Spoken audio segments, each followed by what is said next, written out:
that pressure just gets to them. But for me, E-Arena is definitely one of those teams that I don't think will have a problem with that. They just need to smash it out of the park in this next game, maybe next 2 games, and I think we could definitely have a smash threshold by game 2 with them. Could be happening, really could be happening, especially with that stadium finish they got just a few days ago, right? So definitely a big opportunity for them to make it happen. Though I'm looking at Nongshim Red Force. We used to keep saying, right, going into a global event, we never got an international smash. It never happened. That's now changed with PMMI, the Macau Invitational, and it was Nongshim Red Force able to snatch it away from the grasp of Furious. So Nongshim Red Force being the team just behind E-Arena, that's a scary, scary prospect for all of Thailand. It is, and then you have in third place one team that has been very consistent, that usually we give them a lot of feedback because they tend to be very inconsistent, and it's none other than Aurora Gaming. Aurora Gaming within that striking distance, and this is a team that we really haven't gotten a chance to see any insane pop-up performances that we know they're capable of, and I wouldn't be surprised if we do end up seeing that Aurora Gaming today. I am going to be very intrigued to see what Aurora do here because I feel like they are a day 3 team.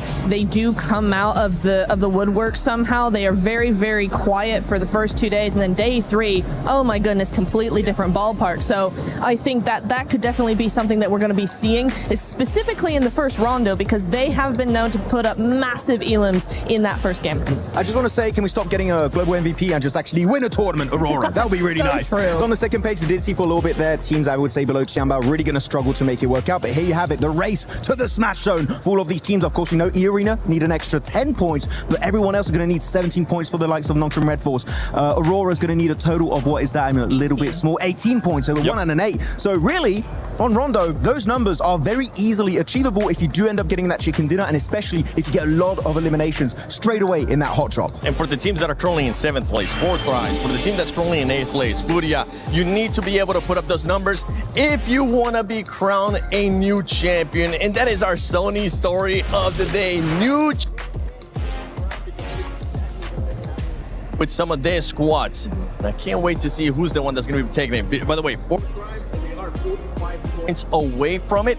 So I'm hoping that for 4th drives, they're going to have a great start here in Rondo. But we got to talk about E-Arena because that was one squad, Max, that was able to perform really, really well. We have to go a little bit deeper on E-Arena, the White Rabbits. How are things going to go down for them? We're going to check out the individual player stats, which I was a little bit critical yesterday. Looking at the player stats, I was like, look, they're actually quite low for a lot of these players, right around like between 1 and 2. The thing is, every player gets that every single game. It adds up really slowly, but over time it adds up to, like, I think it's total of what, 80 eliminations, which is crazy. So the fact is not just like, oh, you don't have 2 really good players or 3 really good players. No, every single one on this lineup is doing so well. Mormon, Joker, Schweppes, and Tony K are definitely showing up massively for Thailand.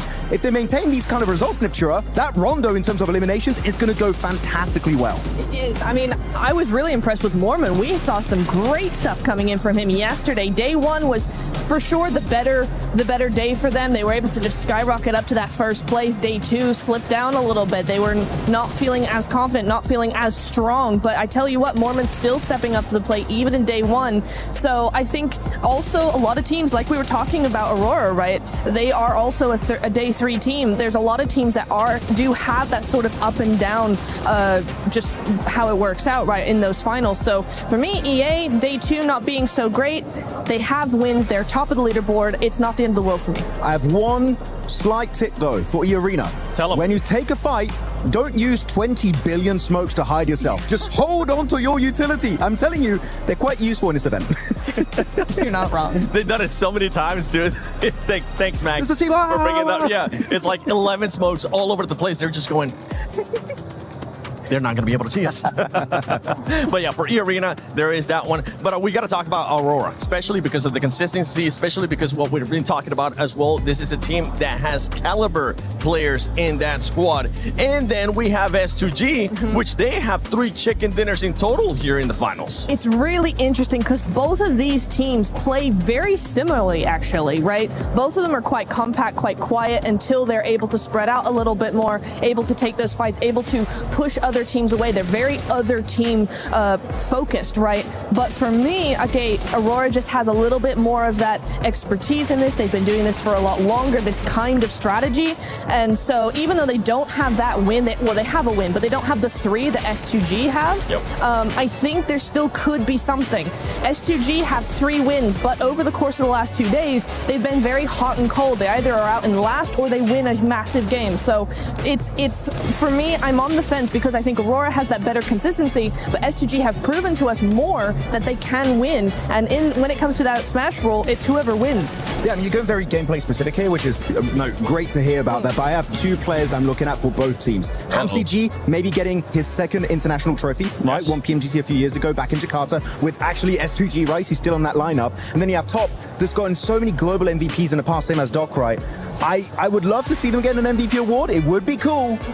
But I feel like the trophy and a $500,000 prize pool would be huge to get 7. It would be, and I think for his legacy, for his career, as well as where he's probably getting towards the later end of his career, this would be the perfect time for him to end up winning a global championship, especially with the way that he was able to perform last year. He'll be able to pick it up, and I just want to see Aurora pop off. I want to see what would happen when all those teams pop off. Other teams that are going to be popping off and that are going to be looking to actually perform here are going to be Ulf and Furia. Furia, they need to start seeing that aggressiveness again, because that was the best time, and stay away from driving around. Drive-bys, no. They love using the cars in these finishes, especially Ayala. Gonna calm it down, especially when pushing onto E-Arena in that open finish outside of Yasnaya Lake. But we had so many great moments that really stood out for Furia and also Ulf, right? The Wolf Pack and also the Jaguar Pack were also looking really strong at this moment. But in particular, I'm looking at these teams, they kept getting 2nd places, right? You're looking at Furia, 2nd place in PMMI, snatched away with a smash ruling by Nongshim Red Force. Then you're looking at Ulf, PMGO Season 1 in Jakarta, 2nd place. PMGC before that, 2nd place just behind Alpha 7. They've been close so many times in the past, but it's time to put those rumors to bed. The Sukkening is not happening. Can we call it that? Is that okay? Yeah. I mean, we have the dockening, we have the sickening. Yeah, I like it. Okay, wait, that can go. Wait. We'll do that, Max, just for you. We'll make that happen. It used to be the Alpha 7, but then that's not a thing anymore because they ended up winning. And now they just exactly. Oh, no. I'm very intrigued to see both of these teams here. Just to add to your point, Max, is for me, looking how both of these teams play, Furia is very methodical, very calculated, so that kind of feels like they're a little bit slow, but they're very proactive. They will make a fight happen, whereas Ulf, they're more reactive. And so when you come to those 2 different strategies, it's kind of going to be really interesting to see, as the smash comes in, as that pressure comes in, who's actually going to benefit from that. Yeah, one person that it's currently not with us, but I know that they definitely want to talk about Furia, especially with their driver license, is none other than Lace. Lace, I don't know where you're currently at, so let's see if she's going to give the driver license back to Furia or just keep it away. Look, this is what we're going to discuss. Kalaris, Jackie, and Lace here. Obviously, we have our teams that are leading the pack, the E-Arenas, Aurora, Nongshim. But we are going to talk about Rondo, specifically the map coming up, along with our middle pack teams. And one of these teams, Kalaris, for Thrives, our PMWC champions at 77 points. What are their expectations today, especially going into Rondo? I think they've got to make some adjustments, to say the least. Obviously, our first day, second day were for Thrives. They were looking a bit of a shadow of their former selves compared to what we saw in the group stage. They looked a bit more opportunistic there, as well as able to allow Falak's gunplay to really kind of flex out against some of these teams. So I need to see them just almost take a few more risks, but just kind of find themselves like a bit more forcefully moving into some of these circles, as opposed to sitting on the edge meekly and not really kind of doing much. And Rondo's the map to take risks, right? Yeah. We expect this is where you will gather most of those eliminations. And obviously, they got to chat a little bit about Furia. But Jackie, I want to pick your brain about Furia,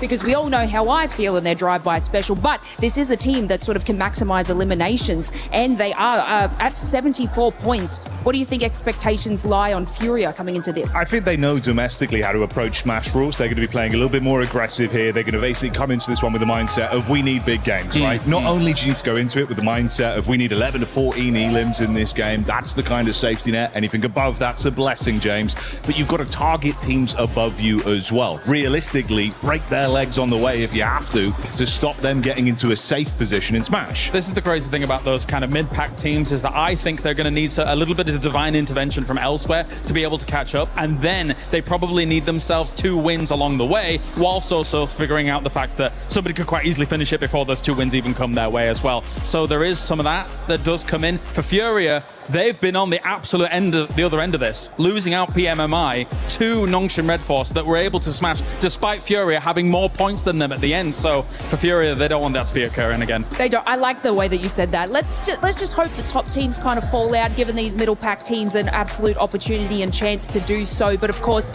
we're going to have to wait and see. But 7, I am going to bestow the driver's license back to Furia so they can do the absolute craziness it is Rondo in this map. Okay, I like it.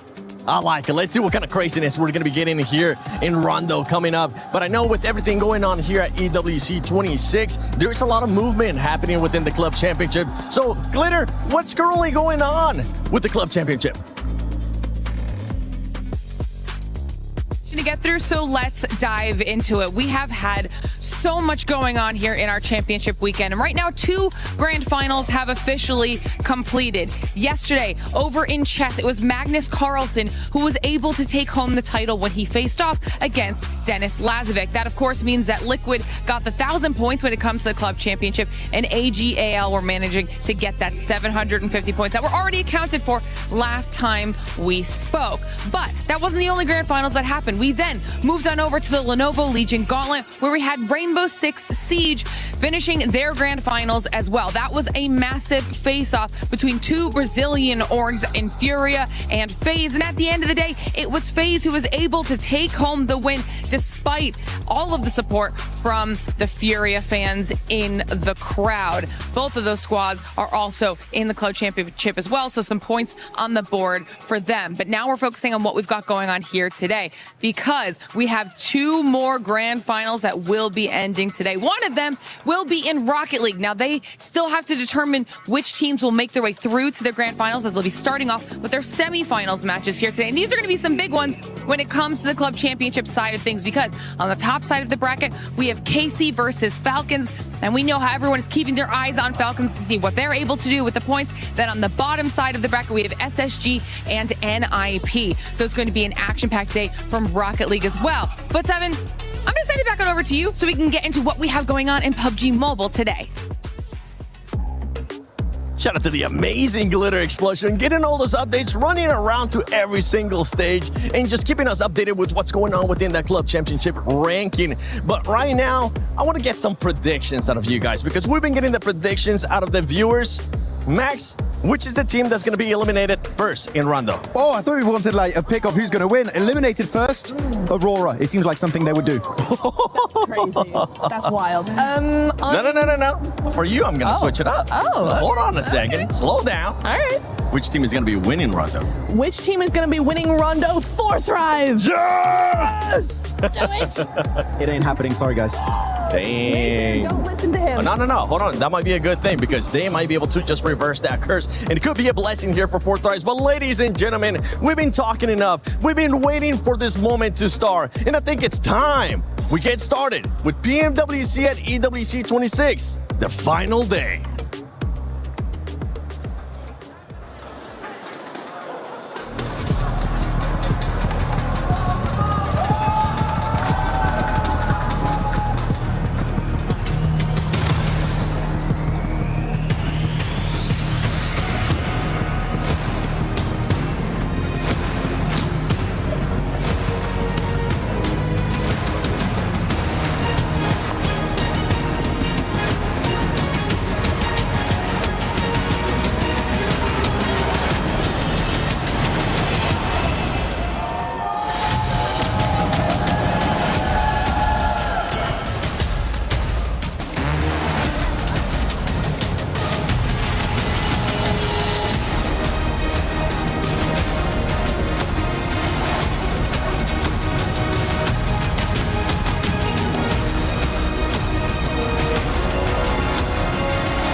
journey has been relentless and the finish line is in sight. Just 6 maps sit between your team and the PMWC title. But Barney, the Smash Pool is here, so anyone who reaches 122 points can snatch the victory with 1 last chicken dinners and become our champion. There's something brutally honest about the final day. Indeed. Don't give me excuses, just give me results. My name is Barney Banks and I'm your host alongside the awesome Looty. And welcome to Smash Sunday! I hope you're ready at home because we are ready.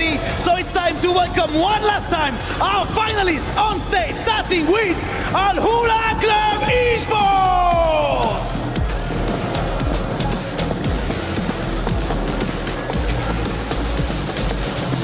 Orangutan!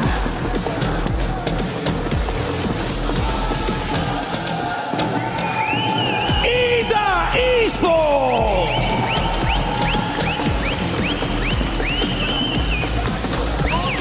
Team Vitality!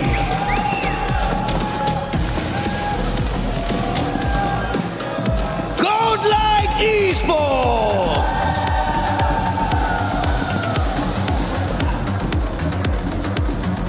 Hora Esports!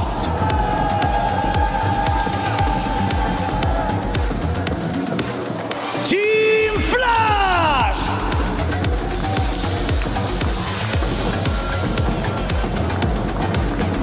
Tianba!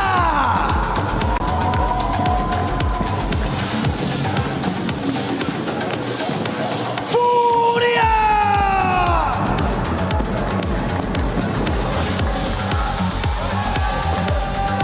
Four Thrives Esports!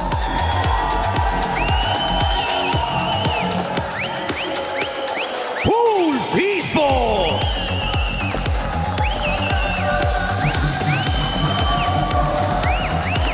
Nigma Galaxy!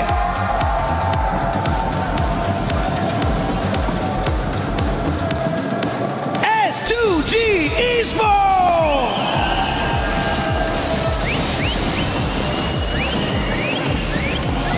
Aurora Gaming!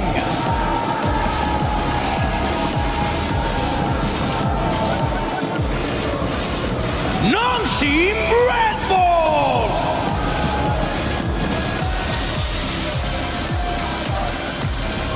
And finally, leading the charge, we have E-Arena!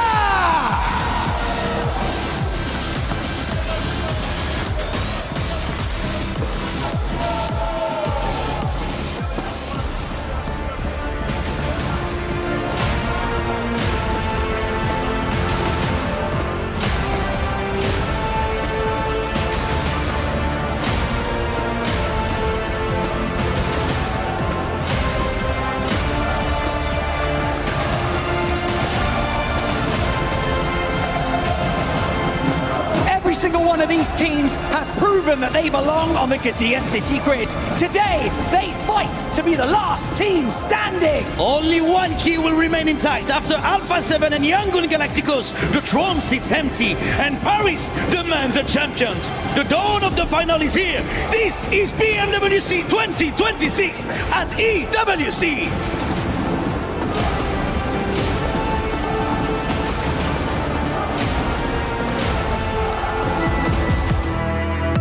Months of preparation, thousands of hours played, and sacrifices have led to this point. Life-changing money sits on the horizon, and a legacy that dreams are made of.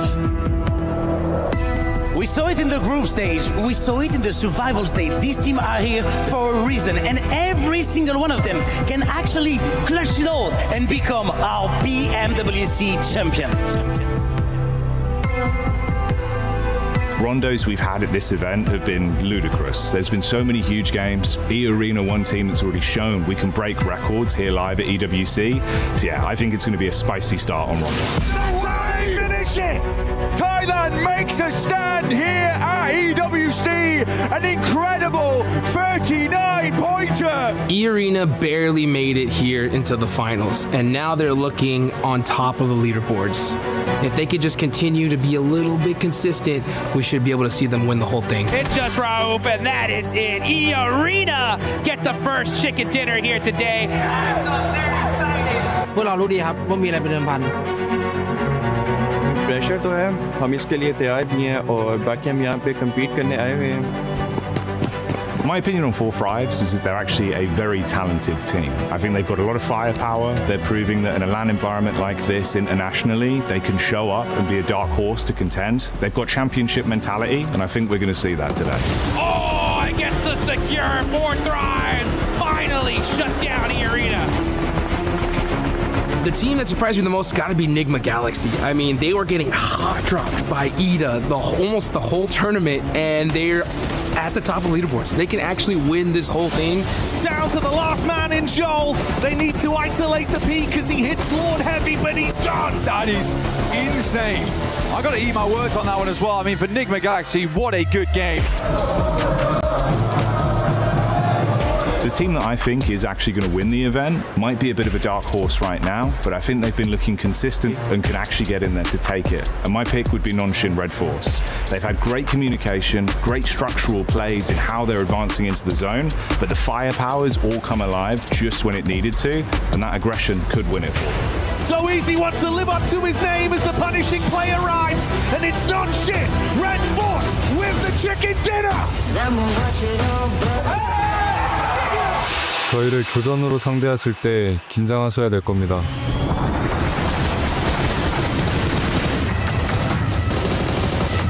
My dream scenario is if we see 6 matches with like 6, 7 teams in the Smash Zone just battling it out to see who's gonna take the whole thing. And the most wildest thing ever, if we just see like a 6th place team somehow clutch up a chicken dinner and win it. Like that, to me, that would be just the best.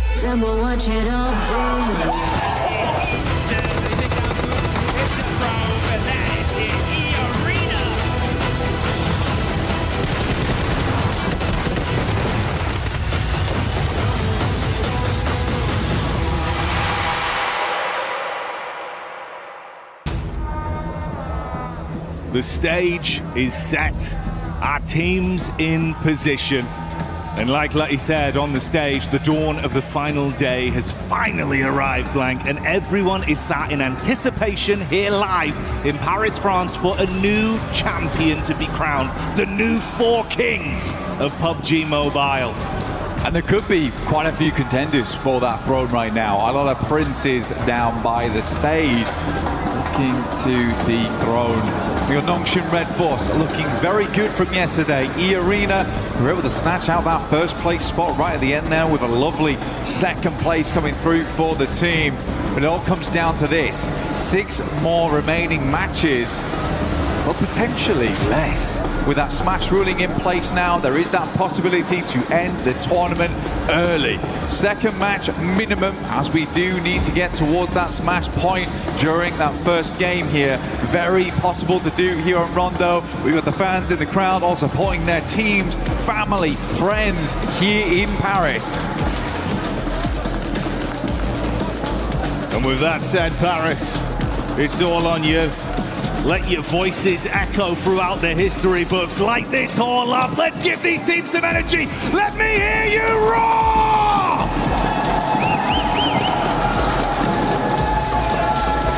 We're going to get louder as the day goes on, that is for certain. Right now, a lot of trepidation in the arena as we head into the first match of the final day here in EWC at PMWC.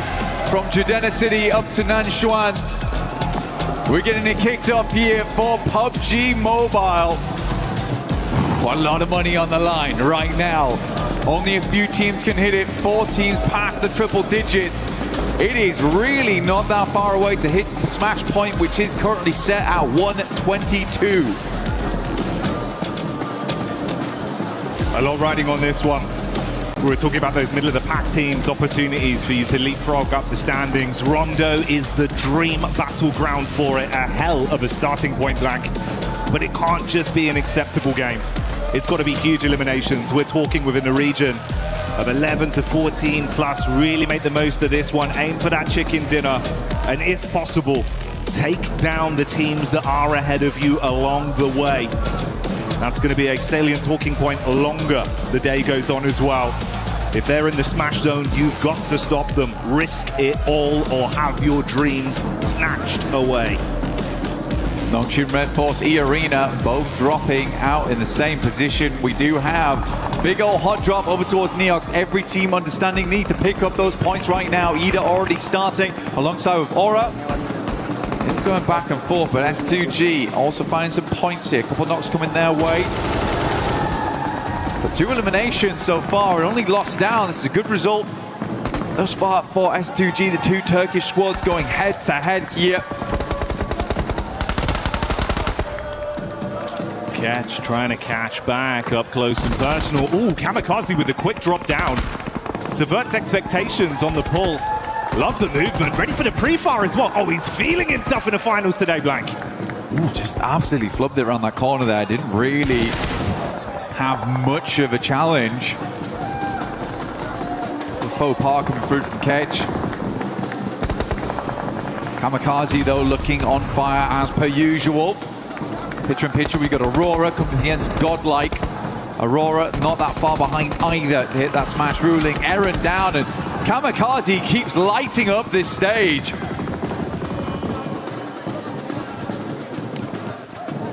He's been a real meme machine of the competition. Great story for him as an individual with some of the plays he's been making. But like you touched on, we saw it down in the bottom left. Now we get it full screen. This is Aurora. They've had some good moves. Got to keep it consistent. That's the name of the game. Don't let things poison the well the longer today goes on. Furia showing up in the Elim feed in a fight versus Ida as well. And we go over to E-Arena, clashing up close towards Flash. Turney K overwhelmed after getting one off with a pump, but he's got backline protection. Well, not for long. That's the flick back over. Schweppes goes in. Can he recover it, Blank? Absolutely. Seems this way. Only 3 players here, as per usual, as we know. From Rondo, usually have a 3-man send out, and 1 player will be the backup on the res, and that is Bo Z right now for Flash. Admino moves in, Reefus is down straight away. Some good shots off right there, leaving Aurora in a bit of a pickle. Only 2 players alive. They're over towards the north side of Test Track, but a good showing there from Godlike. IQ inside the building. That's Hyungmin. Gets sniped out by the M24 from AKOP at range. It's a beautiful shot. Nongshim wanted to first onto this a little bit further though. Tizzy just playing on the lip of the window here. T24 down outside. IQ trying to play off his info. Bait around here just towards the other side. He's got back up in Falak. Oh, good pre-fire. Expected to peek. That one's going to do a little bit of chip damage, but he wants the whole hog. Charges back in, door closed, spams around, upsets Falak on the peak, but the response comes back over from IQ, charging him down with the SMG. Honestly, for Tizzy there, he's working no vest, no helmet, playing like he has got all the armor in the world. That's 12K, 6 bullets! Can't quite handle the jump out there. Tried to go for the drop shot on that one. So easy. Is good to go though. Gets the players back up and in position.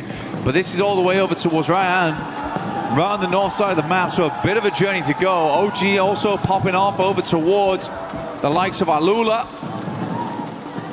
They take a fair bit of damage there, but Tizzy's back in. Nongshim Red Force, good to continue. E-Arena though, good start for them. We know that they like to flex out around Stadium, get themselves some eliminations where they can. Already started off in a good way over towards Flash. Those 3 points are further towards that smash rule. We have seen multiple times in international before, when we get to those finals, teams can't quite make it to get into that region of smash point on the second match. They got to be lucky. And if you want to be lucky at home, you got to join the 2026 PMWC Lucky Spin to draw for the exclusive set only available here for PMWC. And it may be lucky for those of you at home, but it's been good decision making and some great gunplay for OG that's made the difference coming into the early fights here versus Alula and Ida, farming themselves up to 6 elims. That's what we're talking about for all these teams. You've got to have a big performance here. But none other are beating out 4 Thrives with the 7 they've been able to farm up after shutting down, of course, Nongshim Red Force in the cheeky plays we were seeing through the windows. Four Thrives, bro. If they can keep this up, get that nice hot hand going early, Blank, you're already about halfway there, man. Just keep working on this. Keep farming up the elims. We've got a long game ahead of us. We're only 6 minutes into this game one on Rondo. It'd be the dream scenario to start the day. Climb as high as you can. The Arena moving over towards Furia. They are isolated. Silence away. Ayala opens up in a big way there over towards Schweppes. Takes him down almost immediately, and that does make their lives much, much easier. Going forward, TourneyK will ascend. Bullets been splashed against the wall there.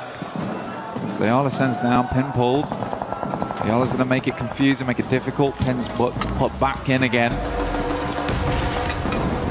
Two players do step up to the plate now for Furia. The reinforcements are in. Isolated no more. Joker and TourneyK will have to fight for their lives. Close quarters combat. Nay pulled, bounced round. Not going to deal any damage though onto the Furious squad. They know how to play in these sort of lobbies with this much pressure. With Smash looming over them. They can dig their heels in deep and start to stand strong. But it's one step at a time, and E-Arena are the first challenge for them right now. It's Godlike that are also just on the periphery of this, getting information for free with all the noise that's being exchanged between the two squads. Chief further back on the other side of the bollards, throwing the nades in as well. Kind of an interesting setup here, because they've got a big old split on over towards Testract and Neox. Very dangerous area to be in. So again, for E-Arena, you do have Schweppes as well as Mormon in the backlines and Stadium. They're waiting, poised, because they're sort of certain this fight is not going to go well. Require a bit of a sick play. It's a couple of plays from TourneyK and Joker to get this working.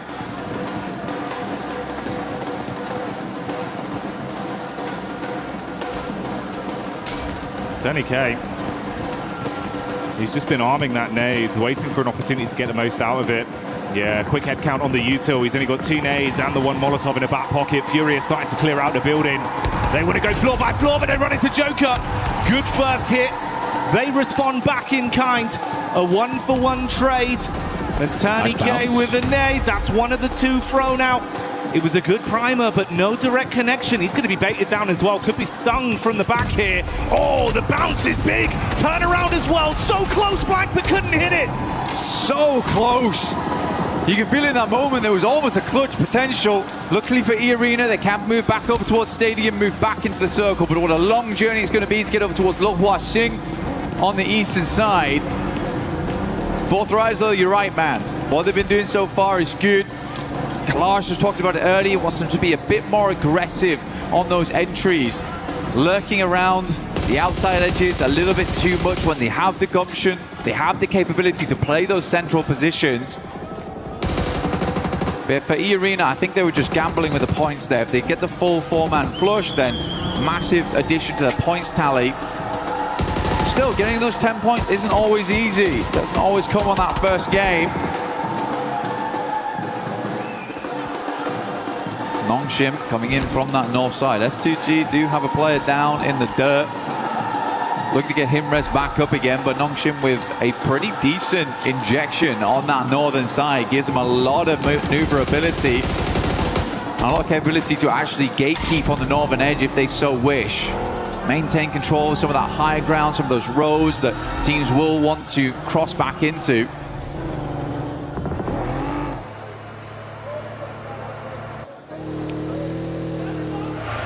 It's almost poetic. It's been twice inside of this game. We've seen STG and Ulf going against each other.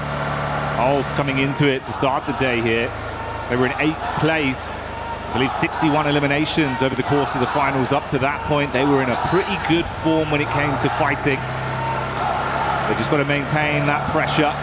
2 elims here. We've got the rotate coming over from Aurora. Furia out of the mix early though, Blank. And that's not what we expected to see. Godlike, though, 10 eliminations. You can only imagine that full squad wipe over towards Fury came through from Godlike with a small assist from Fourth Rise. Yeah, Godlike certainly trying to put their name on the map today, but it feels a little late for them. At 67 points, they can earn those big rankings today. grab some more cash on board, a bit more pride for the country as well. Overall, really big step up in that last day, which is why I was saying on day one, you got to give these boys time. It's their first time at an international here at PMWC, so realistically, they just needed a little bit of acclimation, essentially. And once that was done, they looked pretty damn good going in towards the later portions of yesterday and already starting out strong here on the first game of the day. Circle continues to center up around Meiran. S2G controlling a very, very good spot. It has been good control over the center for S2G throughout the majority of games. Some very good rotates. I mean, Solke has been in the game such a long time at this point. And that veteran mindset is really coming into play here, where he's seen a lot of these circles before. He's seen a lot of these rotates. And he can really lead the team to victory. Yes, some of the gun skill maybe isn't there for this guy, but he's still giving it gas when needs be. I think Solke's had a great step up, considering the amount of time he's been in this esport. You got a lot of talent on that roster. You can pass the baton too if you need to rely on someone for a sick play mechanically as well. So certainly armed for some good fights. Talking of which, Aurora getting line of sight over onto the Vitality migration as they wanted to make a move straight past. Few shots on target, resulting in them going down to a 3-man squadron. And Tora that also have a similar flight path back over towards the zone. I'm curious as well, bro, the push down from Nongshim Red Force, thunder-footed their way into the zone early. I was saying the consistency of this team looked good, but it's the fact they've turned on this aggression. They're willing to fight for a good position now, Blank. I mean, playing over towards the northeast side of Meiran, I mean, it's a bold maneuver, right? You don't try and play to hold out teams on the outer edge, but they don't get themselves too stuck into Meiran either. So they have accessibility to the rest of the zone, but this is a livable position in what is a bit of a dastardly circle. Now, E-Arena, we saw them coming in very late. They played over towards Stadium for a long, long time. Go over to recuperate after 2 players in Tony K, as well as Joker went down to the Fury a lot. Just on the heels, though, of OG. Mormon's going to jump out. He loves a scrap. In the meantime, the Elan feed's lighting up and the crowd's getting excited because Godlike, it looked like it was a struggle of a fight versus Ida, but they've turned it right around. They lose 1 player and are able to clean out the entire squad. So goodbye, good night, Ida. The second team to exit stage left in our opening game of Rondo, whilst E-Arena continue to chase OG. They're keeping it pretty cool here inside of E-Arena. Smash ruling always changes how these teams play. So crazy as well. Godlike's just hit the 14th elimination on this game. They are cracking it open at the moment. Looks great to see. But for E-Arena, I do think you're getting ahead sometimes, where for this game, for them, doesn't matter so much about getting ginormous points, but what does matter is just getting enough so you open up the capability throughout the rest of the day to hit that smash. But you can get in your head about it. You absolutely can. Circle moves over towards the western side. Nongshim is extremely pleased with this shift, as they were already in Meiran, as we stated earlier. E-Arena was a little bit slow to the punch. Vitality finds the first here in top, but Axel will go down once again. Aurora has been hounding Vitality the entire game. No punches pulled there. Clean uppercuts. And with Vitality out, they'll be able to save their mate.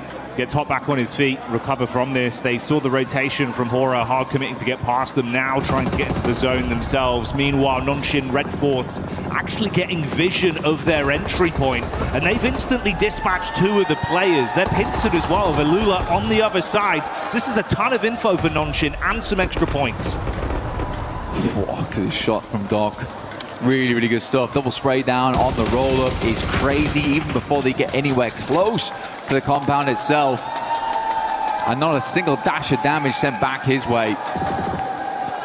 Very, very nice initial game here from Aurora, but they have a long way to go. Nick McGalaxy currently holding the backside on that southern edge. S2G blasting bullets in as Alula holds back Flash over towards the water side. Aaron out in the open, waits for the reload to come through and then makes the cross. Good timing on that one. These two sides hounding each other the entire time on Rondo. Feels like they're mirroring each other. Ooh, Orangutan from the side getting a look in as well. Soke feels that one. Gotta drop off. Meanwhile, the team with a whole load of elims and Godlike wrapping down potentially to get a bit of a scout over towards the setup from E-Arena, Blank.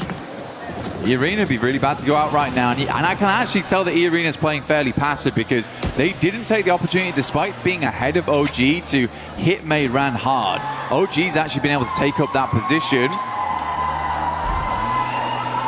But E-Arena, they want to live this game out. They are really giving a lot of teams liberties right now just to survive.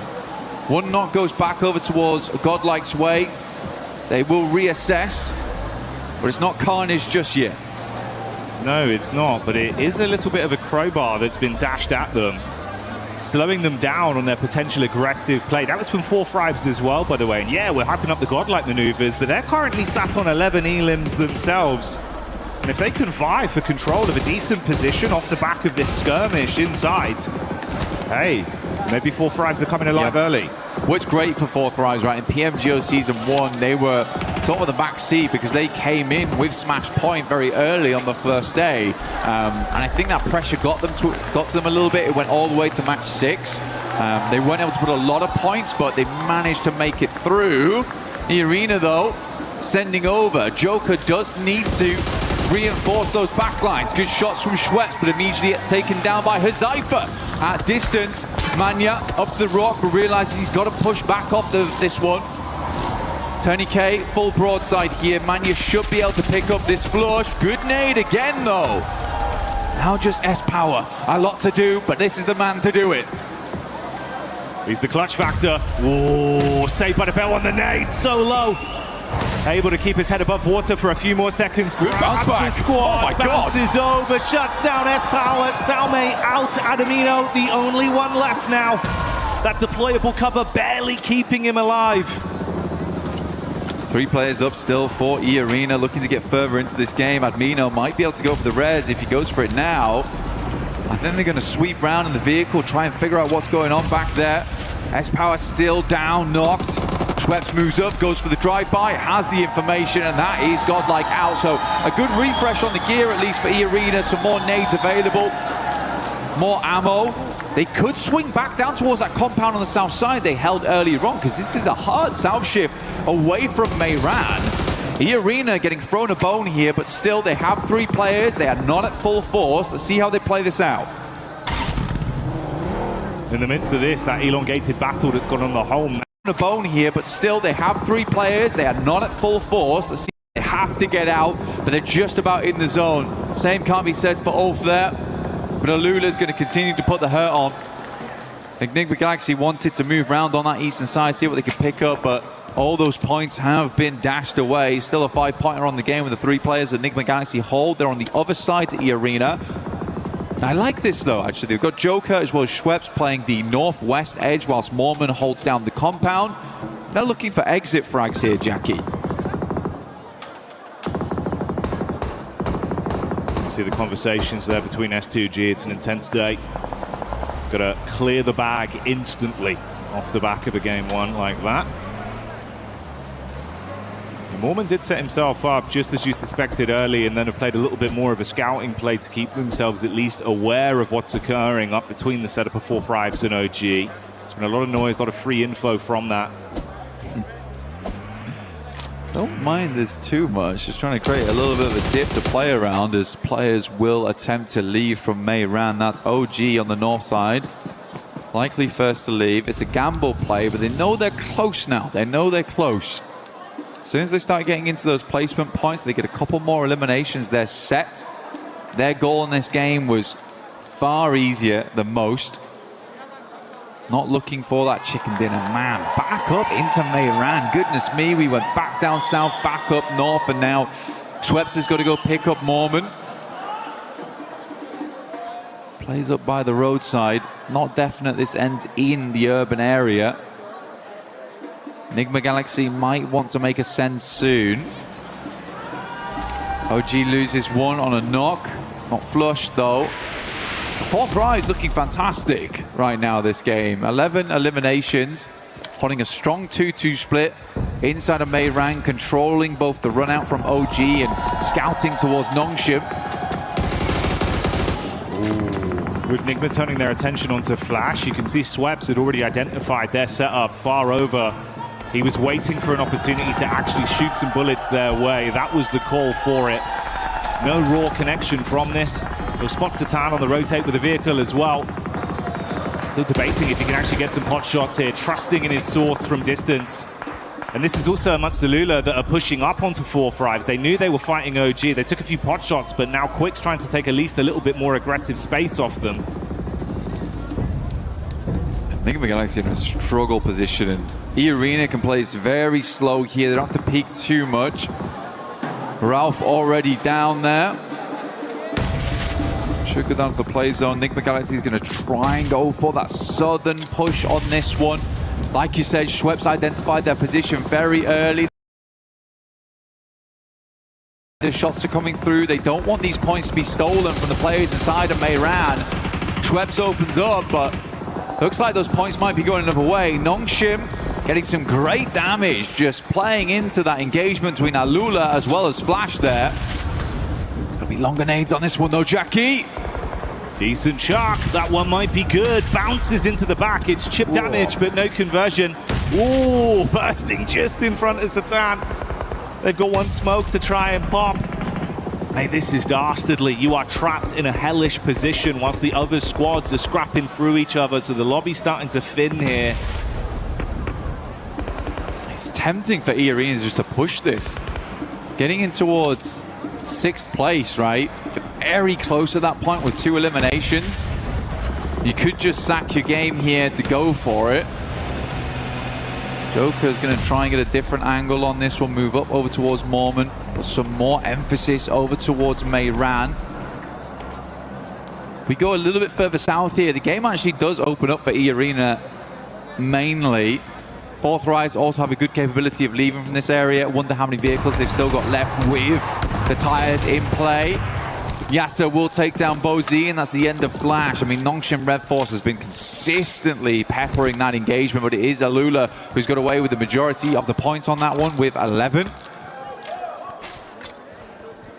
Yeah, there's been a lot of harassment of all of these squads from Nongshim and 4-5s, consistently taking pot shots out, making the fights more uncomfortable for either team involved.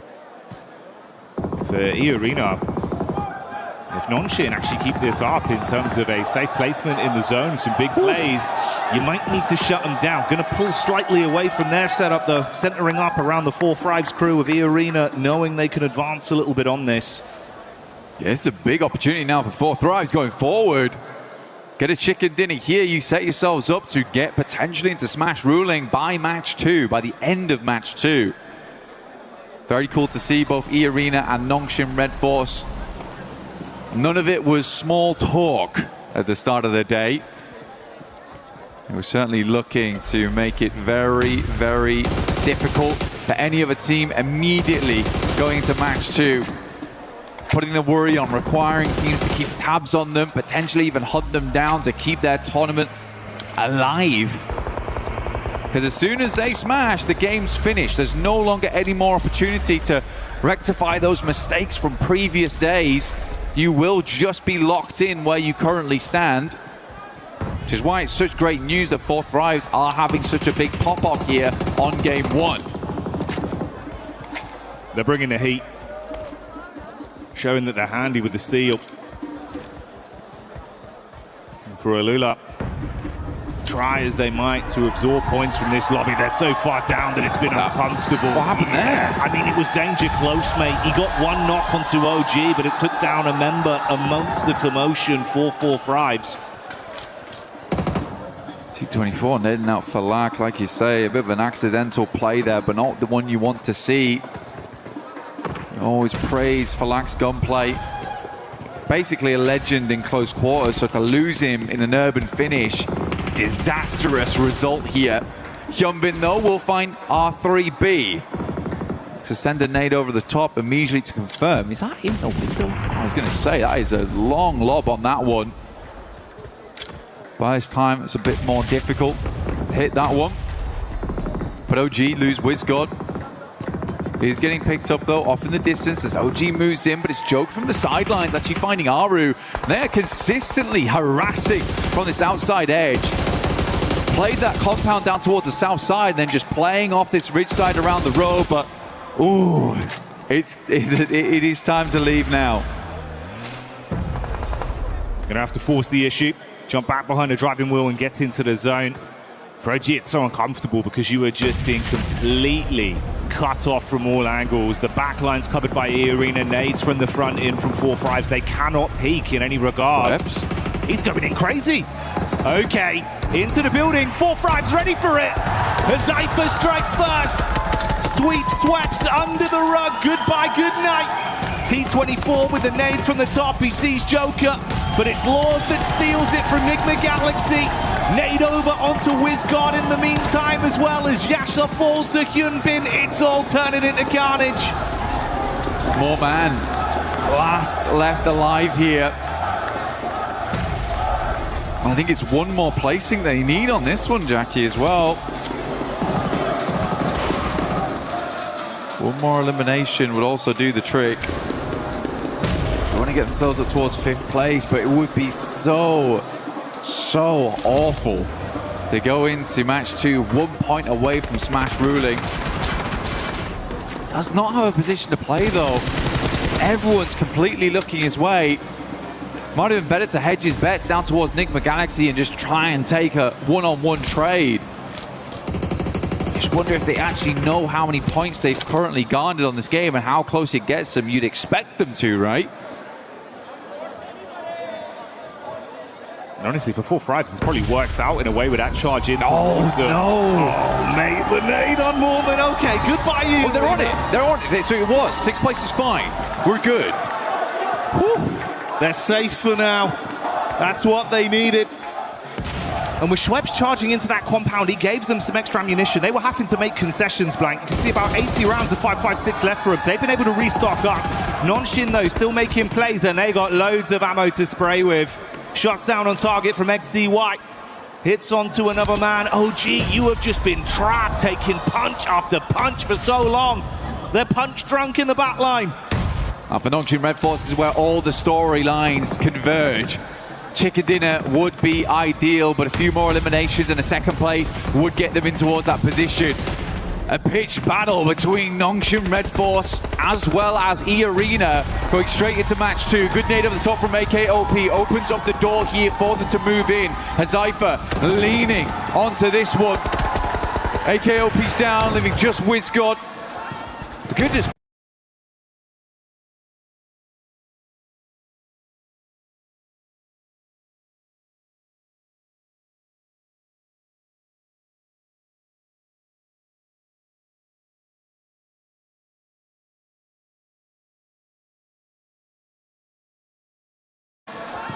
Goodness me, Enigma Galaxy still going for so long.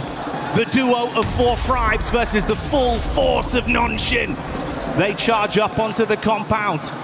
T24 top side. Zypher rearming himself. Shotgun to play with if they come charging through the door. So easy. Dashes the nade onto the lower levels. Wants to ascend up. Nade in, masking some of the sound. So easy to peek this. Looking for the 3rd angle, just through the window, catches a glimpse, but they read it right. They try and keep him pinned back. He's got to heal. XZY, got to be a good nade through the window. Good damage off the back of that one. The burst is lovely. The play zone will take down Zypher. And Nongshim Red Force start the day off with a chicken dinner. Can they grab another after this to close down the entire tournament? They've got Red Force, they've got Daka. This team looks good. Nonshin have seen red, and the aggression has come out when it's needed. Fighting hard, pulling out huge eliminations from Rondo, and still playing so consistent with their setups. I mean, a technical back-to-back as well from yesterday. Last Miramar into first Rondo. Nongshim is just a different beast coming into these last 2 days of finals. Especially coming off such a long 8-game days. 8-game day set into day 3. You're in the finals. It's getting nerve-wracking. You just open with a chicken dinner. These guys must be so confident. They don't look rattled. They don't look bothered whatsoever by the sheer pressure that's on their shoulders. We know there's going to be a new champion, and Nongshim are eyeing up that trophy. They want it branded with their organization, their legacy. And if they keep this up, Lang, there is a decent chance they damn well do it. Just fantastic stuff. Good to see Nick McGuinness as well. Lord stepping up right at the end there. 4Thrives also making some more aggressive plays, which is great to see. They had some familiar faces. I think E-Arena panicked a little bit, but they just about made it right at the end there. Losing for Lack for 4Thrives was a fairly big deal, but OG also getting in towards a late game. Aru making some good calls that match. I think Nick McGuinness also was very resilient that game to get where they did from where they were playing, so difficult, and then Lord able to sneak his way in. Oh man, you were bigging up Lord earlier into the tournament, right? Saying it's the fact that you've got Coops and Lord. That sort of collective in unison that's doing so much for this team. And again, there, in a situation where it felt like you were out, Lord goes off with the solo shenanigans. Oh yeah. Hey, do you know what that is? He's got the Brandon on the go, mate. That is the stamp to get into the Winners Club. Nongshim fighting, we'll be back soon.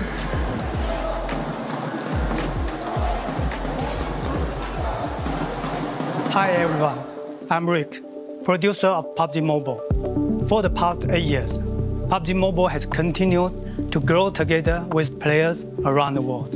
And even today, we are still fully committed to this battleground. We are continuing to invest more resources, improve the experience, and bring PUBG Mobile to more players in more ways. Today, I'm excited to share something important with you. New app, PUBG Mobile Lite. For us, PUBG Mobile Lite is not about making a smaller game with a smaller experience.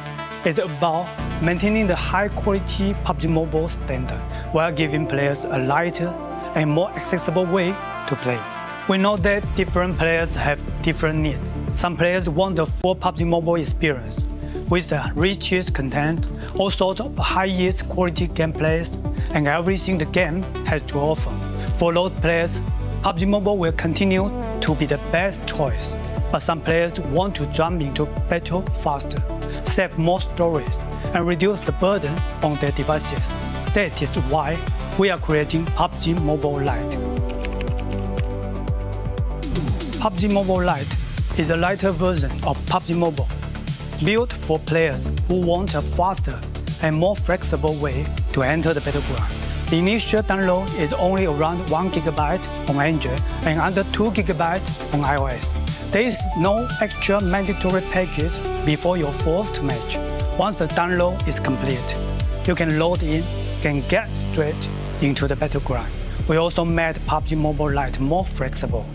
You can choose which extra modules to download based on how you like to play. At the same time, PUBG Mobile Lite is still connected to the PUBG Mobile experience. The classic Arango map, supplies, and core combat are designed to match PUBG Mobile, so the battle experience remains authentic and uncompromised. If you already have a PUBG Mobile account, you can log in with it on PUBG Mobile Lite. Your own items can carry over, so you can continue using the outfits you love. You can also team up with your friends on PUBG Mobile, so your squad can stay together with no social barrier. Going forward, PUBG Mobile Lite will stay updated alongside PUBG Mobile, so players can enjoy new content together. We are targeting an official launch PUBG Mobile Lite later this year. Please stay tuned for more updates, and you can pre-register in the store from August 25th. Whether you are discovering PUBG Mobile for the first time or returning to the battleground, we are excited to welcome you to PUBG Mobile Lite. Winner, winner, chicken dinner. See you on the battleground. We will see you on the battleground. PUBG Mobile Lite, pre-register August 25th. I'm excited for it, Max. I know you'll probably end up making a video about it on your Instagram, which is what? Remind me again? It's Maxman Cast right now on Instagram. But no, I get comments, I'm not joking, Seven, every single day about PUBG Mobile Lite. When is it coming back? When is it going to get an update? It's getting an update later this year. Oh my goodness, the world is going to be loving some more PUBG Mobile action. 100%. I'm excited for it. Hopefully you guys are. But I'm excited for the match that we just had here. Because E-Arena definitely able to cross that threshold for being in the Smash Zone.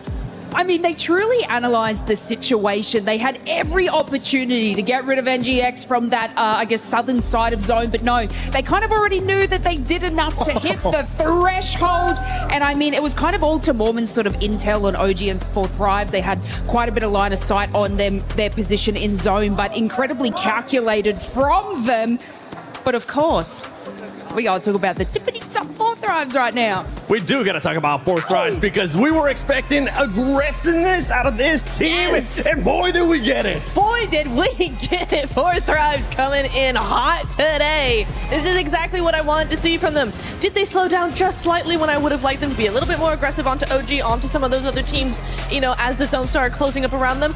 Yes, a little bit more mobile, just a little bit more aware. However, they bided their time. They were patient with what they did. When it came time to actually make those fights, they were able to just flip the switch, turn on that aggression, get those eliminations, and so many points. They are just flying up that leaderboard. This is why I said yesterday they still can do it. If they have a day like they just had in this rondo, if they continue doing that, they still can do it. Especially when you have a player like IQ, the IGL of this squad, putting up the numbers, performing for this squad and clutching up. But we also got to talk about Notch and Red Force because they were the winners of this match, Max, and they played that out perfectly. And I think they might have been able to also pass that threshold. Yeah, like of course GG4 Thrives, but Notch and Red Force doing so much parkour in the city, swiping every other team under the rug. And actually, they're trying to aim for 122. I believe they did make it. We'll check out the leaderboards very soon. But Notch and Red Force giving E-Arena an absolute run for their money. And it is so rare to see 2 teams on the very first game enter the Smash Zone. It might have just happened today.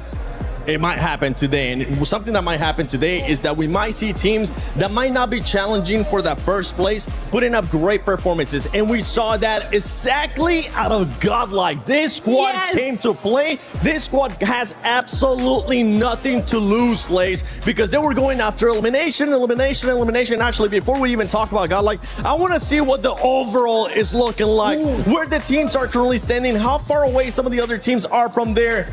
Notch and Red Force is actually in first place with 123 points. Now we have 2 teams that are able to win in the next match. Oh my goodness. By the way, E-Arena should also be colored, I'm pretty sure, because they are also in the Smash Zone. You just need to get above or tie 122 points. So if Notch and Red Force or E-Arena now, Lace, get a chicken dinner, that's it. Tournament over, and we will be crowning our champions. I know, and it's so incredibly exciting because both of these teams, especially when it comes to those sort of placement points, look at Nongshim at 40 placement points, E-Arena with 34. They have every opportunity and drive to be able to secure that chicken dinner. Now, Seven, you asked me a little bit about Godlike, which I know was on the second page. And the reason we want to highlight that is because they were sort of sitting more under that middle threshold. But with 10 eliminations early game, another 4 as they sort of rotate in on that northeast side. And then S-Power recovering the team to bring them back in. But I want to give like a kind of a little special shout out to Admino having an absolute banger of a game too. I think it was about 7 eliminations just by themselves, and they were able to sort of scout and hold that, and just getting like that 15 elimination points on the board is insanity, especially from where they were sitting earlier today. But I want to check real quick the rankings. We did see for a quick second there. 11 points away for 4 Thrives now. Jumping around from the middle pack. 11 points away from top 3. The comeback is happening. This is what I keep saying. This is 4 Thrives comeback? 4 Thrives comeback? 4 Thrives comeback?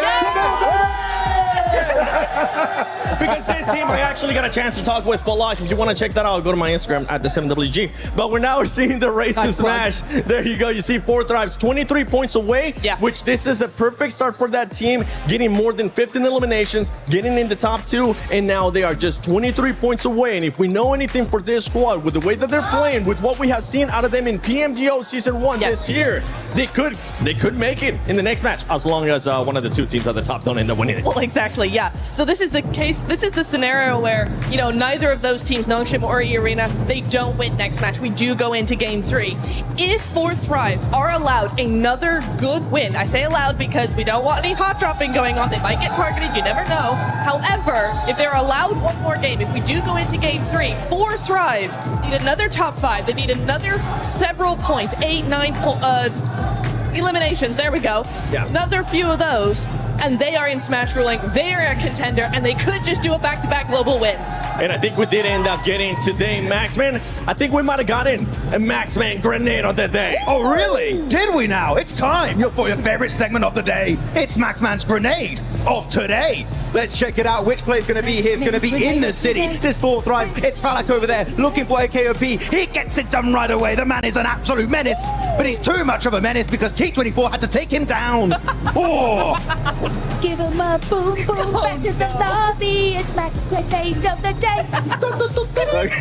That's some background music for you, Max. That was a great. We got the drums, we got the jingle too. But yeah, for that team, I mean, overall, it's a great start here for the final day of PMWC at EWC 26. A great performance out of those teams that we were expecting a good performance out of, right? We talked about already E-Arena having to do what they needed to do. Now Nongshim being able to show up when they needed to show up, starting off great here with the win as well. One thing that we do need to talk about is possibly this team's being targeted. When I say being targeted, I don't mean getting a hot drop right away, but we are going to be looking at those rotations, because if we look at E-Arena has 2 wins so far this PMWC in Erangel, and in the finals, E-Arena has already gotten 1 win in day 1, match 3 in Erangel. Actually, I do want to say, I was talking to Kalaris earlier. Nongshim Red Force, they got back-to-back wins, right, on the island finish. So that's going to be something that you got to keep into mind also, because they did win PMMI by Smash ruling. Literally, all of the storylines are merging together in favor of the South Korean team of Nongshim Red Force. They could be looking fantastic. But of course, that's if E-Arena get a win, or if Nongshim Red Force get a win. But Niptura, we got to keep in mind, it's not Rondo anymore. It's no Recall Tower anymore, meaning that teams that are not currently in the Smash Zone is going to be even more complicated for them to reach 122 points. Oh, absolutely. And then you've got, you know, when we've seen this a lot of times in, you know, Smash Rolling last day, all of this sort of stuff, you do tend to see other teams actually go ahead and change their drop location to avoid getting targeted. But you're right, Seven, right? We are going to be looking at those rotations. We need 4 Thrives, we need Nongshim, we need E-Arena, we need Enigma Galaxy as well. All of those teams. Aurora did not have a good game at all, so they're still chasing that. They need to make sure their rotations are on point, that they might change them a little bit just to avoid any early eliminations, because right now, it is now or never. We got 2 teams in Smash ruling. You do not want to take any chances going out earlier. You're gonna have to use those spidey senses if you're currently at the top. If you're 4 Thrives, you want to continue your frag out. Here you go. You can actually have it back now. Thanks so much for letting me guard. If you're some of the other teams, E-Arena, Nongshim, you gotta watch out for everything going on your way. And I know right now around the arena, we do have a special guest crawling by.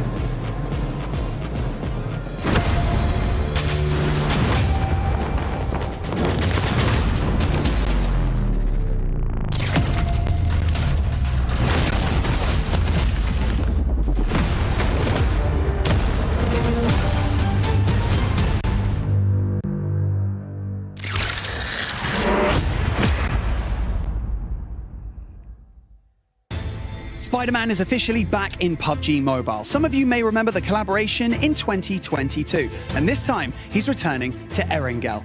Suit up and explore the brand new central square.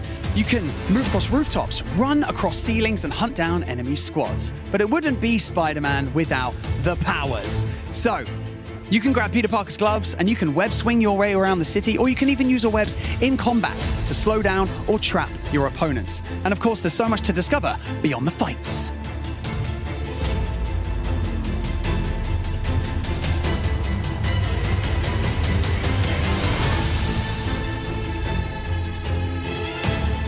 You can visit Peter Parker's apartment and hunt for hidden Easter eggs inspired by the world of Spider-Man. From Peter's messages, to secret clues, to hidden surprises that you're going to have to find yourselves. And remember your favorite Spider-Man movies? Well, here's your chance to recreate those iconic moments.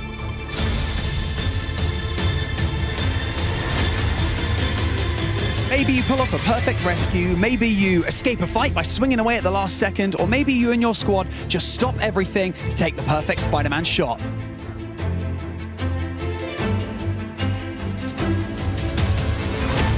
So, if you haven't jumped in yet, grab your squad and experience Spider-Man in PUBG Mobile. Also, Spider-Man isn't only swinging around Erangel today.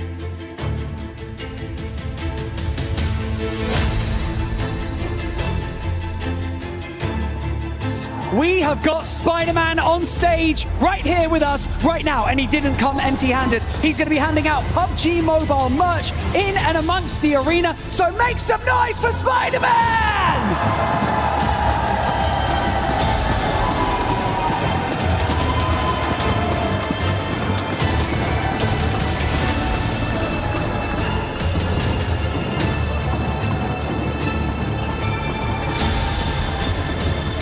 It's good to see the heroes back in action on every single front, from Spider-Man to Hyunbin and the rest of Nongshim. Heroes is the name of the game today. These teams have been heroes in their own right. For Nongshim Red Force, what a push to hold down Meiran and find their way to that smash zone.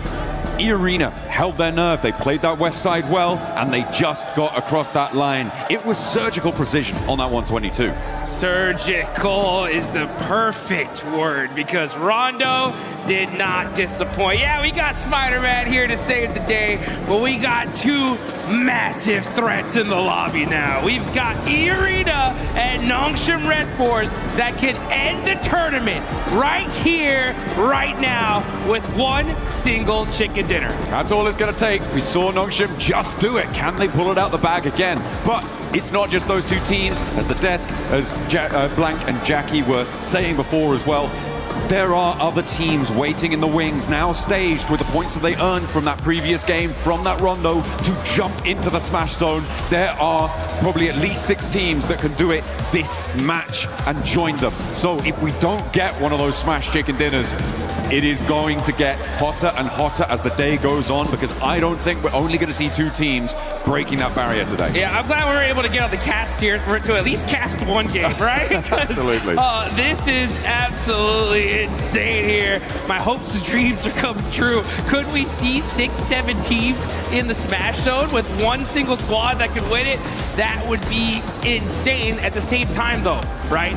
You gotta stop these 2 squads, because if E-Arena or Nongshim Red Force win right here, that's it. This tournament is over, and one of them is walking away with $500,000. Hey man, I caught Coach Pecco for Enigma Galaxy on the walk over to the caster booth just now, and he was saying, I asked him, hey, you gonna target? And he was like, if we know it's them, things might get a little bit nice. Hey, you know, I can't say, but yeah, I feel like that is the sort of situation where teams who are certainly below those top 2 will really hard commit if they find one of these teams in a fight. The third-party targeting will definitely be high on the menu for a lot of these teams. It has to be. It really does. I got a chance to talk to Knight, as a matter of fact, the coach from Furia, and because in Brazil, these guys have had so much practice when it comes to the Smash ruling.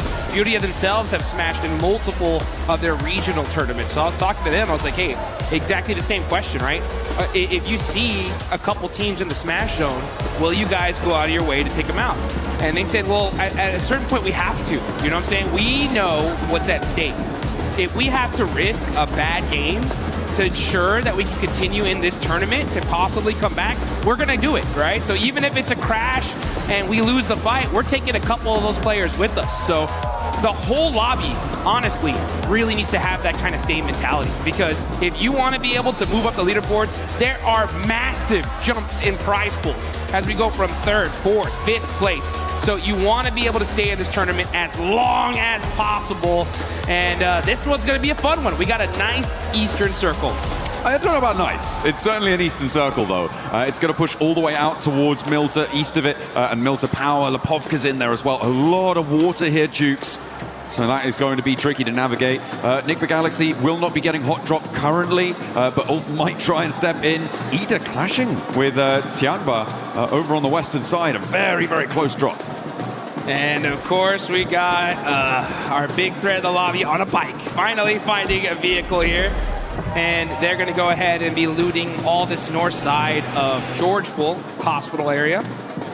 And since it is such an eastern circle, right, I wonder how much these teams are going to be kind of even thinking about possibly a rotation camp. Things like that are going to start coming into play here. And man, this is gonna get intense. Yeah, a lot of teams looking to put pressure on as the fight near Gatka between Ida and Tianba is still popping off. Remember, this is an adjustment from Ida to move out this way with the plane path as south as it was. They are going to get stuck straight in with Tianba, and neither team is looking super happy about it. Aching on the inside of the building. Swain on the top floor now has Eagle to contend with as well. Drops a nade down to the ground floor.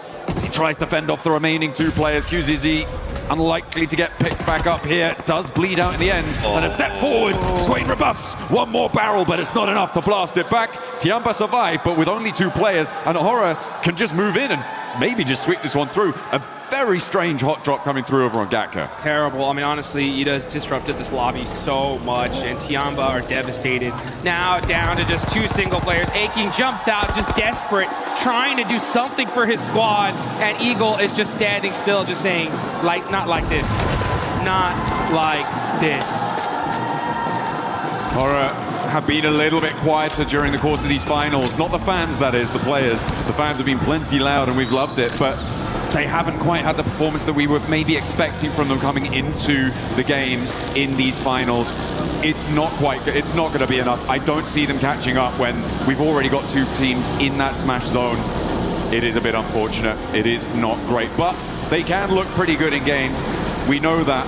And one of the ways that you can look good in game at home is with the Naruto skins. Make sure you're heading into game to pick up the character sets, the Ninetales Fury Org, and you can look as good as anyone taking on those ninja challenges. Yeah, get that ninjutsu going. And honestly, yeah, it seems like Aura, OG, they're going to need to bust some of that out if they want to be able to make a crazy run for it. Mathematically, it is still possible, right? If Aura, they start with 3, they're going to need a 20-point game here, a 20-point game in the next one, and maybe even another one after that. It's triple back-to-back. It's triple back-to-backs, you know what I'm saying? We still have enough games to do it. It's just going to be tough, especially considering that there's going to be quite a few teams in that smash zone very, very quickly here. That's if this game even continues on after this one. So a lot of different factors to play out. The problem also is the fact that we get later and later into this tournament, the desperation is going to raise tremendously, right? So these teams in the mid-pack are going to even start playing hyper-aggressive because they're going to know, right? Their coaches are going to tell them, hey, man, look, you made it all the way over here to Paris, all right? You either get 20 points or this was all for nothing at a certain point, right? Well, there's still placements on the line and all of that sort of thing. I'm just looking at the map at the moment, and I'm seeing that Nongshim Red Force might be in with their first fight in a moment, which is going to enlighten the rest of the lobby as to sort of where they're playing, what sort of conflicts they could be running into. A 2-2 split across Milta right now for Nongshim, as they did not fully or firmly hold the bridge against Alula, so that crossing does come through. And that central glut of teams, and now they start to take shots. Alula in the hovercraft have plenty of armor to rebuff the first volley, but there's more still being flung down range, and that's going to have to divert them on the long road. They find the knock, and there's the flush. Nongshim Red Force extract the first point. Wow, okay, so they end up getting a point on that. Pretty wild. And Alula are in this next circle, down a player. The thing is, though, if any team nearby happen to hear those shots, they know where Nongshim Red Force is now. So that is going to be a factor, but they are in a really good spot for this circle for now. I mean, teams should be aware, right, of where they're playing based on the fact that it was Alula that they knocked, and Nongshim Red Force generally going to be in this sort of location. They'll know that Alula are coming up from Novo. So it should be a pretty certain bead on it for a lot of teams in the lobby, but nobody is likely to send out this way. Maybe Aurora could try and crash into it and cause some problems. Vitality are actually holding the west bridge, which is interesting, over on that ferry pier side of things. So if Aurora decide, you know what, we're not going to go over to that east side, we're going to try and break west, Vitality is still lying in wait for it, which I'm not too sure about. I'm not sure if I like that. Yeah, it's going to be tough here as you got some pretty wild rotations here. Speaking of wild rotations, we got Enigma Galaxy rocking their 2-2 split. The same again. Same again. You know, I actually talked to Ralph a little earlier this morning. Asked them, like, hey, you're going to continue to do it? They're like, yeah, you know, it's worked for us in the past. We're going to try it out. We've noticed that on the west side, had a little bit of unluck with some pretty crazy pushes, but we're going to give it our shot here. Similar to this, on a rotation similar to this. Obviously, it was a different lobby. It was a different time. We were different people, Jukes. We were so much younger. We've grown so much. Yeah, exactly. We've come so far, but they're going to look for that regroup at some point. Getting through for that regroup is really the difficult part that we've seen for Enigma Galaxy on this regroup rotation. Getting through the glut of teams right now, I'm not too sure how that's going to work. They may have to go on the boat, maybe head up all the way north of Lipovka and go all the way around. That would be, I mean, maybe not sensible, but possible, certainly. It's difficult, and they are going to get on the road right now to see what they can find. E-Arena are also starting their move in from South George. As we can see, we're on board of them, just passing the north side of school to head towards the center of this circle as it centers up on that Milter Hill near prison and mansion. Rotations are coming as we are zooming in to Erangel. What kind of circle are we going to get here? All right, just beautiful center up. Very typical. A lot of these teams were expecting this, and they got it. Now you see Enigma Galaxy, right? They're going to be on both sides of this circle. It's going to be very difficult for them to get to their teammates here, so we'll see how this pays off. But we still got some teams still trying to get in this zone. E-Arena pushing in super late because they land over there in North George. Aura still in Severny. And you got Vitality going on the other bridge here, so they're going to be super late in the circle as well. Yeah, Vitality's still on the west bridge. I don't like it. I think this is way too long. You're overcommitting. No one's turned up. Not too sure what the game plan was there for Vitality. It's not the same team we saw from their stages. Sad. So Yeah, unfortunate. It's the same thing we saw in PMGO too. Yeah, it's a big drop off, which I'm sad to see. Enigma Galaxy, they get their back duo caught up in a regroup, and this is exactly what I was worried about. It's only going to be Lord. His vehicle's on fire, and he goes down because he hops out. As it's on fire, they lose their back too. I guess, yeah, Ralph, keep doing that. See how that works out for you. Yeah, I saw his player cam, and I could see he said, what the heck? You know, oh, what happened? How is this? Why are there players here in the middle of the circle? How did I get knocked? What? No, that's crazy. That's super unfortunate. The 2-2 split, man. I mean, losing players like that is so rough. We'll see how it all continues on, though. That's if we have another match after this, because Nongshim Red Force are on the south side of Milta, full squad, looking dangerous. On the other end, you got the other Titans of the lobby, E-Arena, holding down the north side. So both these teams able to secure a position as a full four-man team. A vice grip on the circle right now, and our teams will look to try and slip that. This is a replay on Lord getting knocked. You can see he drove up. It was actually the hop out that got him. He'd already taken enough damage and hadn't slowed down enough. He hopped out of the vehicle, kept that momentum, and it was the fall. He hit that ground a little bit too fast. The ankles. Just rolled the ankle, man. Rolled the ankle. And now Coops and Satan have to do it all on their loans. And it's a bad time. It's a bad time. I feel like it may have worked before. Teams maybe weren't necessarily expecting something like that, and they weren't looking for a duo to be rotating in such an early fashion, especially because they know, oh, well, these players haven't lost, so it should be a full four come from there. But there's been enough games now when Enigma Galaxy have done this that teams should be like, oh, yeah, that's what they do. Let's just clamp down on that. You know, it's one of those strategies that I don't know whether to be. It's just one of those strats that's just like, okay, it's different. You know what I'm saying? We don't see one of those bad ones. Yeah, I've heard of those. It's bad when it doesn't work, right? That's the thing. Is like if it does, it's like, wow, maybe more teams should try this out. But after that, it's like, I think we just stay together. You know what I'm saying? It's just unfortunate, especially considering that they're in 5th place, man. If they would have got a 20-point game here, boom, they would have been in that smash zone. Let's see where this next circle goes, though. And things are going to start heating up because we get a nice center up. E-Arena are going to be over there in Lipovka, so they're going to have to fight their way into this next circle. But like you mentioned, it is a vice script right now. North and southern side. is where the big threats lie. In the middle of the map, though, you got S2G, you got Enigma Galaxy as that duo. They had 4, right? It is what it is. But you got Team Flash on that ridgeline, too. That is a very, very strong spot. They can be able to hold a lot of real estate there.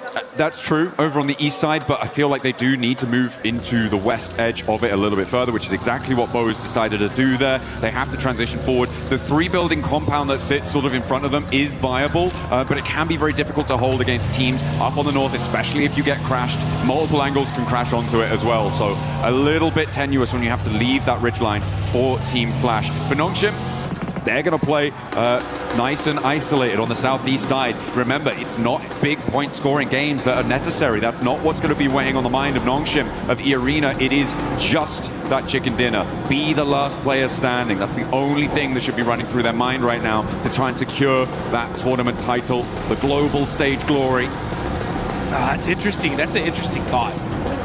And I hope it doesn't change their play style, because I'm thinking back to PMMI where Tianba had such a massive lead, and they kind of implored that same strategy. Like, hey, let's just put up some basic points. They had so many points, as long as nobody smashed, they were going to win it for the most part.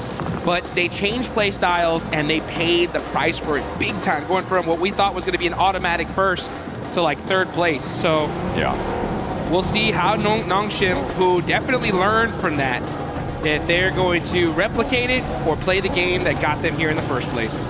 4 Thrives in that last match were able to ignite those afterburners, send them into the stratosphere on the point scoring. And now 4 Thrives want to keep that pace, but they're kind of cut out on this northwest edge.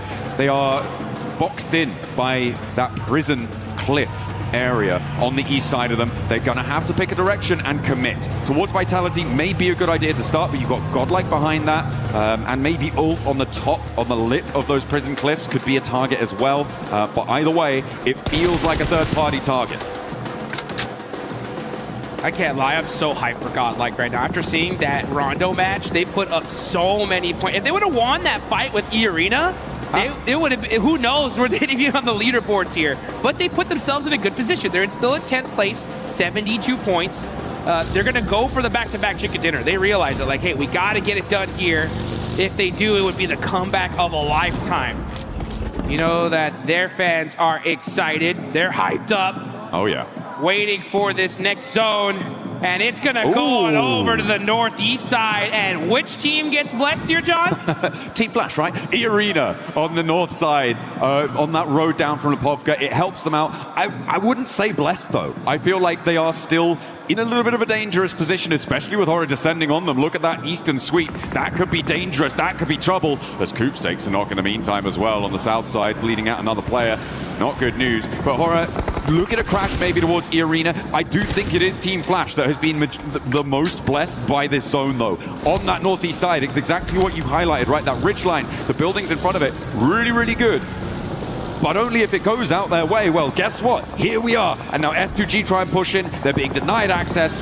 As Horror clash with 4 Thrives, who have, okay, they've lapped over the north side of prison, and they're third-partying on the rotate here on the north. Fights happening all over the place. Now we're going to be looking at Enigma Galaxy. Satan, all by himself, going to be challenging Al-Ula here as we switch over. 4 Thrives get eliminated. That is a huge loss right before the 100-point mark. There goes Enigma Galaxy as well. That's 5th and 6th out. And now Aurora up, trying to sweep past Nongshim Red Force. As Horror picking up those points is a great result for them. 7 eliminations now on the north side, right next to E-Arena, who take a knock as well. Turny K has gone down. S2G battling for the middle of it and taking damage from every single angle. Ulf will do a lot of damage to them, but S2G managed to weather that storm. A lot of damage across the board on these rotates, Jukes. And then here we go. We're going to catch this fight here as S2G are hurt. Vitality very, very close near to them. And it was OG that are putting up some points on the board. They end up getting 1. Kamikaze on the other end. Now finally the fight has calmed down, but this is a battle for the central position in this circle. I mean, this is another team, S2G, who is within reach of that smash point barrier up to 122, but they have just had the win, taken out their sails. 113 right now. They need to get 9 more points on this match, and with 11 more teams alive as a solo, Kamikaze Has he got something magic up his sleeve? I do not think so. We're just going to leave Aurora to really be the only challengers to that Smash Point duo. And Aurora are definitely a threat, that's for sure. 110 points, 12 is super easy for them to get in this kind of position. They're gonna have to fight their way through it though. CS Power getting a knock from Godlike. They're down to 2 players, and that is WizGod gonna get that confirmation on 2 Power. Only 1 player up left for Godlike. Oh, the Arena did manage to just roll over to the ridgeline there on the shoreline. But Mormon's been spotted. Okay, Sky is still going. And the Arena not safe yet, not out of the woods. As Godlike and Orangutan still continue to clash. Up the stairs, Godlike. Look for it, but the drop down is caught. And there's the crash. Here it is. Take one down and the Arena fall. Only one team can stop it all now. Nongshim with a big opportunity on the south side, but they're right on the edge.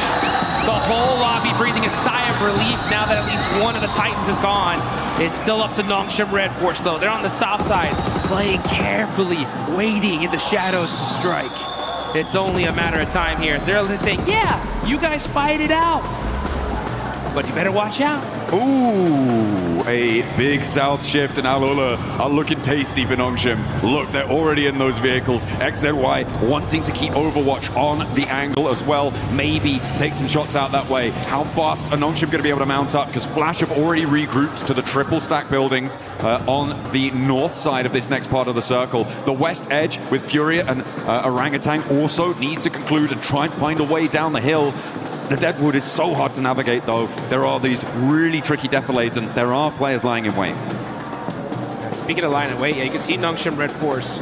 They don't want to give away their position. They don't want the lobby to know where they're at right now, so they're playing it very, very quietly. So take a look at this replay. Schweppes, popping them out the vehicle, but the crash from Aura, so strong here.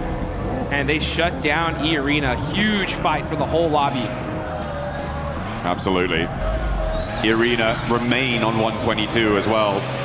Doesn't mean they can't win it all next match. They are still in the Smash boundary. Yes, they are. So even if Nongshim get 30 points and don't win the chicken dinner, they could still take it all away with a 0 E limit. Aurora want to put themselves in the Smash zone here and now, though. Oh, yeah. Here they go. They're going to start pushing, trying to find a position. They got the Wizard Tower. Are they going to take it? Nope, pass it up and decide to go for this hill line here. Good strategy. Got to be careful, though, with those shots from Flash. Yeah, there's... Throwing down some smoke. I like how they put one vehicle in front of the other, so they at least sacrificed one, but they should be able to hold on to at least another one here in the second. All right. They're going to have to pick a point to go, and I feel like sure, Team Flash can be taking shots right now, but the west side is going to have to conclude, and fairly quickly. Someone is going to look to crash Team Flash. I can guarantee you that at some point in this match. Yeah. But it may be a little bit longer than we were anticipating. I mean, as I said, the Deadwoods have a lot of those defilades, the hills that slope down from the top of this ridgeline. This tree cover has a lot of rocks to play around. You can sort of stutter your way forwards a little bit, but later on you're going to have to find something. Oh, spot over onto Doc. They know who they're fighting now.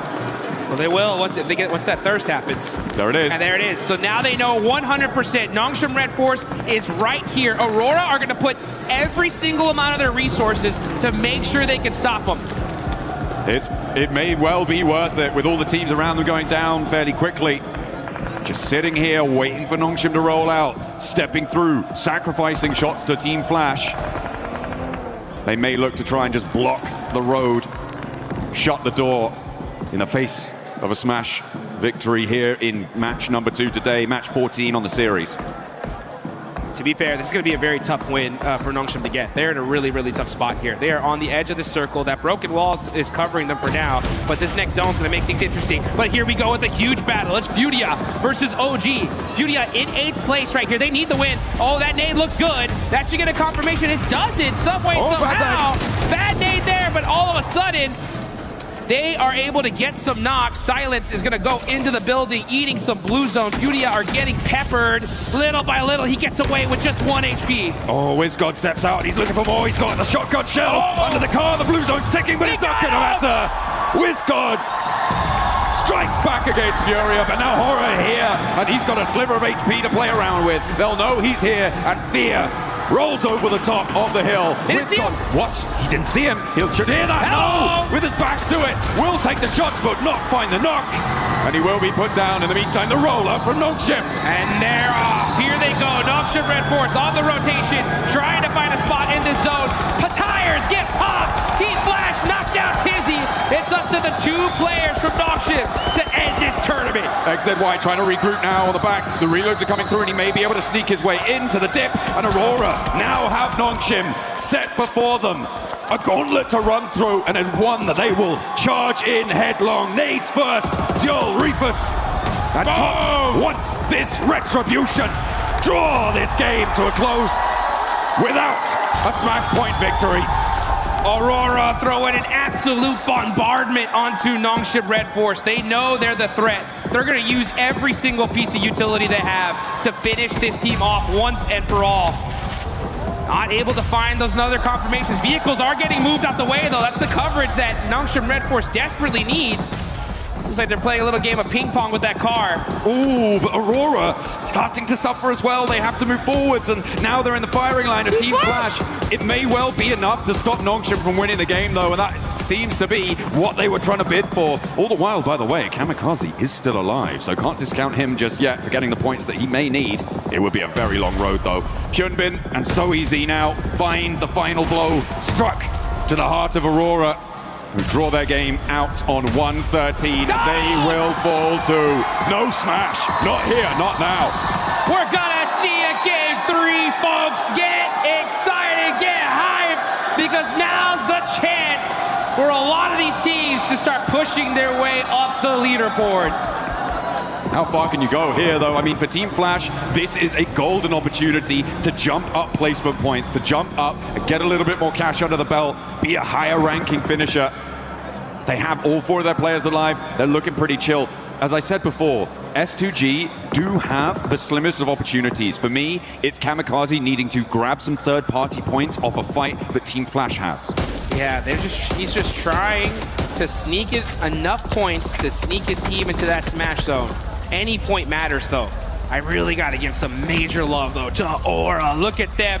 13 eliminations. This team is trying to make a comeback of a lifetime, and this is how you do it. Got to get this win, though. Anything less is not going to be enough for them to make that race to the top.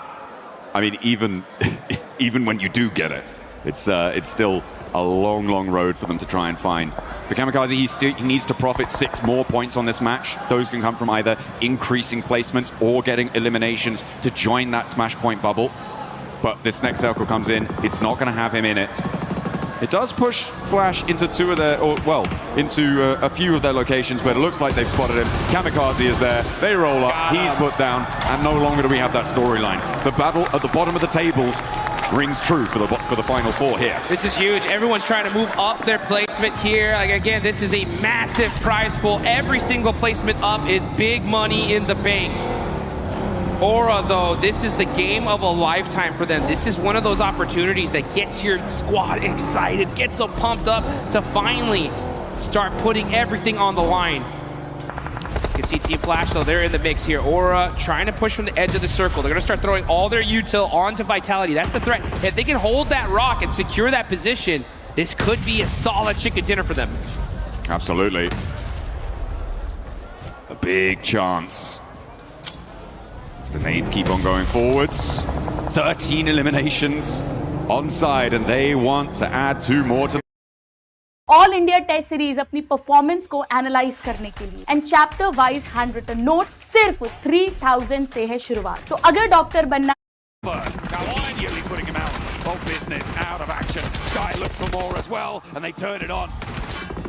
गए बैठे 7 किल मार दिया sleepy 15 किल पे ओ bro उला का नेड oh my god insane नेड FL chicken no fear भी नॉक हो गया। स्काई अकेला बचा, नो फियर ऑफ एंगल पे था, वो नॉक हो गया। जो ऑफ एंगल वाला बंदा नॉक है, खत्म। उला भी क्लोजिंग कर दिया, नेड डालेगा। Putting some suppressive fire onto them as well. Aura just trying to lick their wounds, trying to find their way, but it ain't gonna be enough. That is Aura.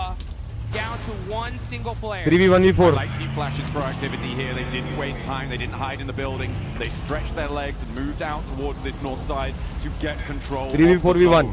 This is what we've wanted to see from a lot of our teams, and I'm glad to see it now, even if it is potentially a little bit too little too late. For them, they've got 10 eliminations here, so Aura, they're on 15, but there is a real chance that they could catch up. As Sky is still cooking an aid, and Alula gonna have to worry. Okay, he puts it back. Back to the shotgun shell. He's not moving a muscle here, and I don't think Alula realizes that he's even. Like and sub, boys. जितने भी लोग देख रहे हैं, make sure like and sub. Could be a threat in this area, but Quick is just hopping in the vehicle to get a little bit of extra third-person perspective and get some sight lines. Plus he's in there. He has no idea. They have no idea he's there. Hello! He missed the shot zone. Sky gets the dunk, but gets shot in the face. Win from Team Flash. Shuts down fourth run. Pretty much there on the shotgun, hot over the bonnet there. Probably didn't realize. 4v2. But Quick didn't know he was there. Run over करके मार दो, खत्म करो. He's going to stand up for it, right? वो एक second नुकसान वो Y4 SR ने एक एंगल पे मार दिया, नॉक फिनिश ले. वो भी 10 HP है. वो भी 10 HP है. वो क्या कर रहा है गाड़ी में बैठ के? हिल कर लिया. वो घास में लेटा है राइट में. वो घास में लेटा है राइट में, उन्होंने ध्यान नहीं दिया. उला का बंदा. अब मालूम हो गया, अब मालूम हो गया कि फुटस्टेप दे दिया. A lot to face down on this angle. Needs a big nade. Needs to find an ox pretty immediately. And already taken down. Win steps through with the AG. Puts that one to bed. And a second. Whoa, bro. Sees Team Flash. Chill, bro. Chill, bro. Chill, man. Chill, bro. Chill, bro. उसने खाली peak किया था भाई. इतना instant. Damn, bro. Good news, NS का chicken नहीं है, ईए का चिकन नहीं है, और एक गुड न्यूज ये है कि और कोई टीम भी स्मैश पहुंची नहीं. It's a good news. बाकी मैं क्या बोलूं, आपस में लड़ ले रहे, मैं क्या करूं भाई. आज का आखिरी दिन इतना इंपॉर्टेंट है, दोनों टीम को क्लाइम करना है, आपस में लड़ रहे भाईगन. ओजी बहुत अच्छा खेली, बट विस्गॉट के लिए डब्ल्यू कर दो. क्या क्लच निकाला लड़का, और 8 पॉइंट देके गई ओजी. पहला गेम 10+ पॉइंट निकाली, ये मैच 8+ पॉइंट निकाली. कंसिस्टेंट आ रहा धीरे धीरे. गॉडलाइक का ये गेम थोड़ा कैजुअल गया क्योंकि आपस में लड़ लिए. मैं खुश हूं कि दुख हूं, ये इमोशन तुम लोग डिसाइड करो. मैं वॉशरूम जाके आता हूं.